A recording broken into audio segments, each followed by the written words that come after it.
Rolls-Royce has secured $280 million of UK government investment to develop small modular nuclear reactors and help the country reach its net zero goal by the year 2050. The company says a single power plant will be able to generate enough energy for 1 million homes using 1/10 of the space of a conventional nuclear plant. Well, Jonathan Cobb is the spokesperson for the World Nuclear Association. Jonathan, welcome. For those of us who are not nuclear physicists or failed all their science exams, what are small modular reactors, how do they work, and what are their strengths? Well, small modular reactor, we can take that in two parts. Small means smaller than the current generation of nuclear reactors. So the Rolls-Royce SMR is about a third of the size of reactors that have been operated and constructed today. Now, there are two reasons for having a group of reactors, a smaller design.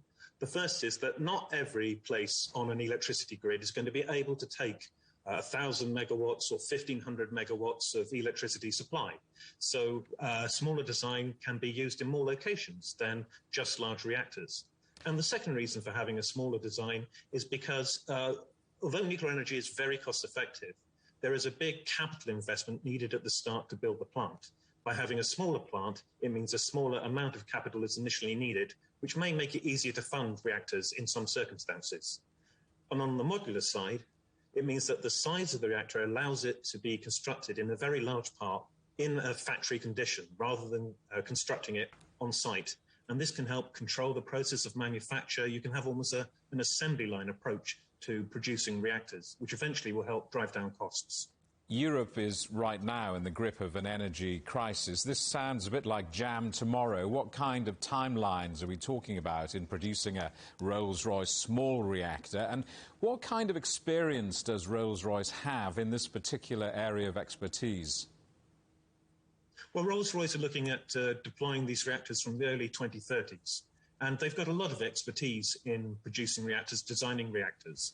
They were involved in the design of the first reactors that were constructed in the United Kingdom, which go as far back as the 1950s. So 70 years of experience nearly in designing reactors.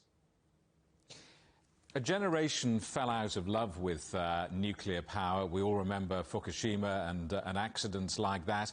I guess climate change means that nuclear now must be a part of the solution on energy. Well, that's right. I think your viewers will have heard recently the news coming out from Cobb that despite all the pledges that have been made there, despite all the progress in the negotiations, they simply aren't enough. We're still on board for far too much global warming, far too much climate change. So we need to look at how we can do more. So it's not a case of choosing one low generation technology over another.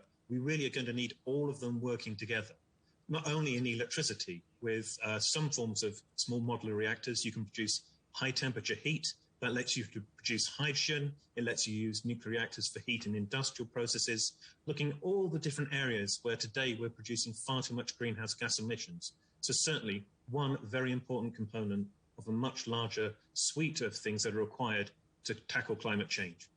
Does this spell the death knell for those huge European nuclear power plants that take so long to get through planning and then get built? Not at all. I mean, that is the key thing. We are adding to the range of solutions that are available. So in some places, you need a lot of electricity. And in those circumstances, these large reactors offer benefits of scale, economics of scale, and also the ability to add a large amount of electricity capacity in one go to the grid. So they absolutely will be needed, and a large number of reactors, a large percentage of reactors to be built in the future will be based on that technology. What SMRs do is add to the range of applications that nuclear technology can be applied to and mean that we can start decarbonising it in more areas and in more regions.